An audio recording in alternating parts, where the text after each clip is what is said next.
We have another transformative week full of planetary transits. In this week's astrology, Mercury moves out of shadow, allowing us to move past the retrograde stage. Mercury will make the most transits this week as well, giving us the opportunity to work on our mindset and communication skills. Uranus will connect in a multitude of alignments that could help us shake things up in our lives. And this is a week where we'll have 3 Quincunx configurations, allowing us to see where we lack insight in our lives. So due to the tone over these next 7 days, the vibes on the graph are an interesting mix. Mental and romantic energy will be present throughout the entire week and going through moments where it peaks and valleys. Because we have some Mars alignments and some Venus alignments throughout this week, our romantic energy will be off the charts. So these next 7 days could feel ultra passionate concerning our love life scenarios. And of course, our minds will definitely be on that when it comes down to our love lives because Mercury is making the most transits this week. This is why we're having Mercury being a steady stream on the graph. Well, mostly peaking and valleying, but Mercury energy will be present. So our minds will be on a multitude of things, our love lives, but also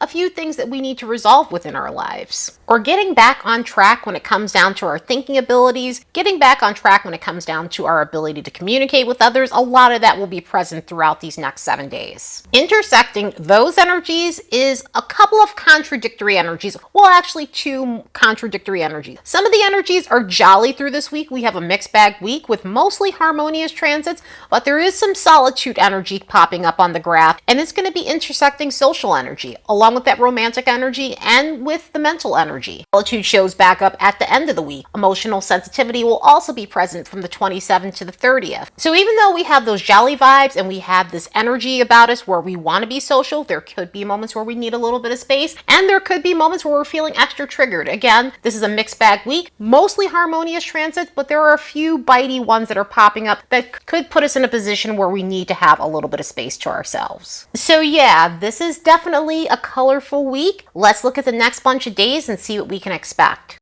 As a reminder, don't forget to like and subscribe because it helps this channel grow. And if you'd like to support the work of this channel, you could do so by buying me a fresh cup of coffee. There's a link in the description box below.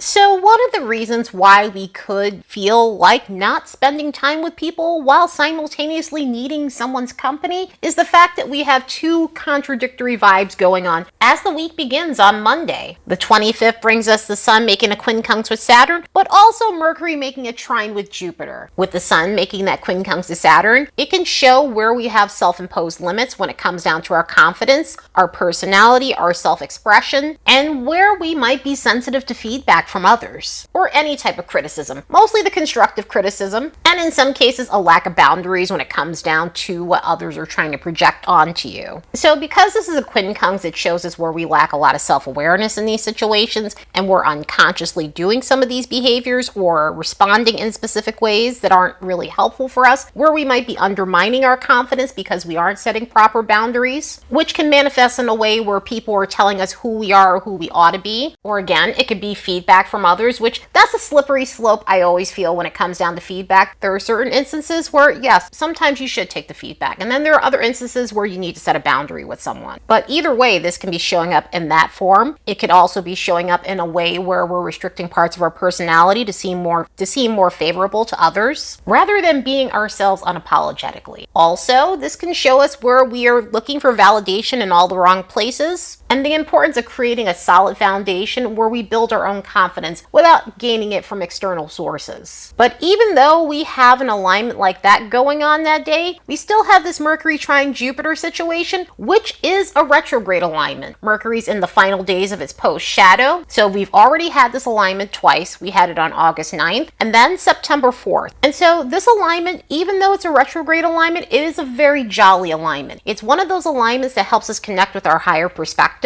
We gain more of an urge to seek out information that's going to help us mindset-wise, or having an active mind in a good way where we're feeling mentally sharp and we're brimming with original thoughts. We're coming up with different ideas and plans, and some of those plans don't have to be grand plans, although because Jupiter is involved, it may feel grand in some sort of way, but it could help us get some really cool ideas or seek, again, mental stimulation, be interested in philosophy, and other forms of educational things. So this could have been a period, those days, August 9th and 4th, could have been times where you were going back to that kind of information. Also, this has a very enjoyable tone in terms of excitement. So we could be interested in seeking out an adventure, being more communicative than normal, just feeling social. And again, that contradicts with some of the energies that's going on. But the great thing is it could be just what we need to pull ourselves out of a gloomy moment from that Sun Quincunx Saturn situation. Or it can help us break through a little bit of fog that we have going on regarding ourselves, because quincunxes deal with our self-awareness. So this may be a eureka moment for us in terms of our behavior that we're doing that needs to shift in some sort of way. The 27th also has that mixed bag tone with two alignments that are very different from one another. We have another quincunx situation going on with Mercury making a quincunx to Chiron. Then we have Venus making a sextile to Mars. With the Mercury quincunx Chiron situation, it happens to be a post-shadow alignment and one of the last to deal with the retrograde cycle. The last two times we saw this alignment was on August 16th and on the 30th of August. So we've already been there, done that, and this is the post-shadow, so this should come up as a period where we can have a little more insight about ourselves. When you have a Mercury Chiron situation, especially in a quincunx, it can show us where we need to heal our mindset. It can show us where having a self-defeating inner dialogue is causing us to hate ourselves and have moments where we have imposter syndrome. So this retrograde period, if you're being aspected by it or were being aspected by it, could have been a phase to work on limited thinking and being your own worst critic. Also, it could have been a time to find practical ways to reduce your stress, practical ways to ease your mind. And because it's a Chiron situation, it could have been a phase where we were helping someone else through this, because sometimes with Chiron, it's not about us. Sometimes we can help someone else see exactly where they might not having awareness about themselves and where they might be undermining themselves in some sort of way. On that same day, Venus is making a sextile with Mars, and this may help us take some action when it comes down to our love life. One of the great things about this transit is it brings in this sense of confidence. It brings in this sense of self-assurance. So we're able to act on things that we need to regarding love and finances. Since it's the Venus end, we deal with finances and we also deal with romance. Mars, on the other hand, happens to do with what we go after, and also intimacy in a lot of ways, the sexual stuff of intimacy. And being pursuitful in our love lives, being pursuitful when it comes down to financial situations. So these two combined could be really helpful in terms of us finally actually feeling motivated or encouraged enough to actually get these things going in our lives. Under this influence, we can have a renewed sense of passion when it comes down to these areas of life. Love life scenarios can gain traction under an alignment like this. So it could be a period of actually making something more serious in a relationship and taking action in that sort of way, or getting out of a romantic rut. With energy like this, intimacy tends to be very much off the charts. It tends to have a rekindling sort of energy, or again, a renewed sense of passion if you're in a committed relationship, or if you're in a dating situation, or if you're just out there having fun, because this vibe truly encourages us to enhance our love lives. Concerning our career, we could have the strong urge to market ourselves and take bigger steps to improve our chances of getting noticed. So if we've been putting things on hold or on the back burner in terms of leveling up at our current job or looking for something that's going to help us, this could be a time where we're feeling ready to take that action. Considering all the retrogrades that were going on this summer, mainly Venus and Mercury retrograde, we could have been on hold about a few things. And even though this was not part of the Venus retrograde alignment, it is happening in the post-shadow, so it could be a signal to start moving forward with whatever goals you have ahead regarding love life and career situations. The 29th brings us more Venus and Mercury energy. Venus is making its final square with Uranus from the Venus retrograde cycle, giving us the opportunity to see where we needed to bust out of a stale period in our love life, along with finances. Throughout the summer, Venus has been locked in this square with Uranus. It's been on and off as Venus has transited backwards through Leo itself, but it has been mostly an energy we've been experiencing over these last few months. The first contact we had was on July 2nd, then on August 9th, and now we're getting this final one at the end of September in its post-shadow. Under this influence, we may have the urge to make rash decisions, or may have made some rash decisions on those days, and sometimes it's due to being restricted. It's due to feeling restricted in a situation that's either became stagnant, it's been a controlling situation, it's been a situation where you haven't been able to level up or get ahead. So the need to break free immediately really revs up under an alignment like this. We really get the urge to make immediate alterations, especially where love life is concerned, especially where profession is concerned. Also, with an energy like this, we may have the urge to revamp our wardrobe, our looks, our hairstyle, just anything that can shake things up when it comes down to our personal appearance. So there's a problem when it comes down to this. Although you may want to make those changes, and it may be valid reasons why you want to make those changes, an alignment like this gives us a moment where we know something needs to change, yet we still need to wait before we make those changes. Because with an energy like this, things don't go in the direction that we'd like. So in a lot of ways, depending on what was happening over the summer, July 2nd or on August 9th, if you were making any quick changes, it may not have worked out the way you wanted it to. So now that we're in this post shadow, you may still have that urge to make those quick changes, but it may show you exactly what you need to do and to have a backup plan before you do those changes so rashly. So at this point, you could be thinking of a proper exit strategy in order to avoid any awkward situations or financial upheaval or any other type of upheaval that can come.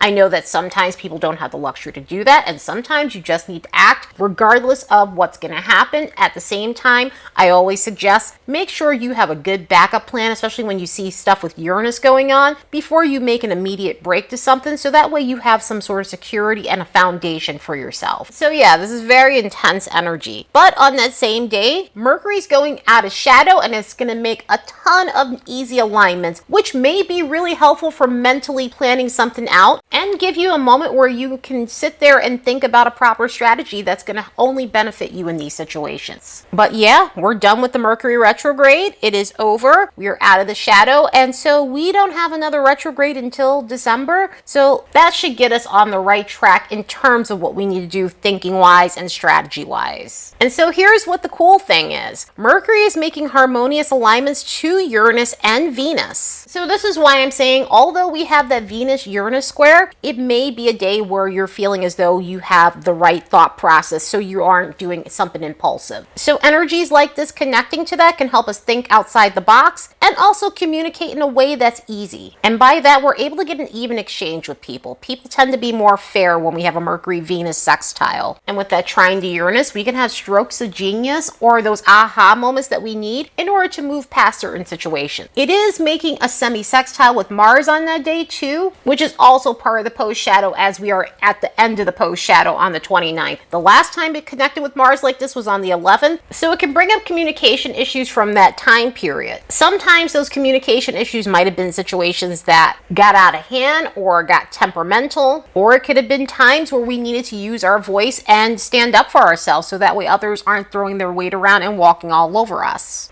But one of the things with this energy, on the other hand, is it does have its moments where it's fun because we feel more socially active than normal. We feel more communicative. We feel more passionate in the way we speak. And sometimes in a way it's a bit spicy because it's a hard aspect. Sometimes that spiciness is welcomed and sometimes it isn't. And we'll be feeling that particular energy along with the other ones all the way up until Sunday, which takes an interesting turn once we get to Sunday. We started off the week with a hard alignment and we are ending the week with two hard alignments. Hopefully some of the harmonious stuff that's going on with Mercury, aside from the Mars one, which is a mixed bag, helps us through this in a way where we're able to communicate with others in a less tense fashion, because energies that are coming up will bring an edgy tone to the air. The Sun is making a sesquiquadrate to Uranus, while Mars is making a quincunx to Uranus. So now we have our third quincunx for the week, and we have our fourth connection to Uranus this week. One of the things with energy like this, especially with all the Uranus contacts, and like I said, the quincunxes that we have this week, it can show where we lack insight, but also the Uranian stuff can show where we need to shift things in our life. Also, it can bring out some reckless behavior. So we got a mixed bag going on this week, because on one hand, these connections with the Sun and Uranus and Mars and Uranus have their moments where they can be a lot of fun. It could bring out our adventurous side. It could bring out the need to be social and get out there and enjoy ourselves. At the same time, it can bring out a reckless and impulsive energy. With the Sun making that sesquiquadrate to Uranus, it could be a situation where we're dealing with pumped up egos, and not in a Jupiterian way, in a way where someone does something for shock value just to get a reaction out of everybody. It can also bring out our reckless sides in order to get a reaction. So there could be a lot of attention-seeking behavior that's offbeat, or doing reckless things for funsies because it's entertaining. Also, there can be some shifting moods with this. The Uranian energy is very unpredictable, so there could be moments where we're either feeling very erratic or nervous, or our self-esteem is plummeting, then soaring again. And with these changeable moods, there may be more irritability than normal, so it can feel like a very disruptive day where people are pricklier than they normally are, resulting in arguments. But to add insult to injury, we've got that Mars Quincunx situation going on with Uranus, and quincunxes have a lot to do with where we lack self-awareness, and with that, Mars has a lot to do with our temper, Uranus has a lot to do with changing things up, and so there may be a lot of changeable temperamental situations going on.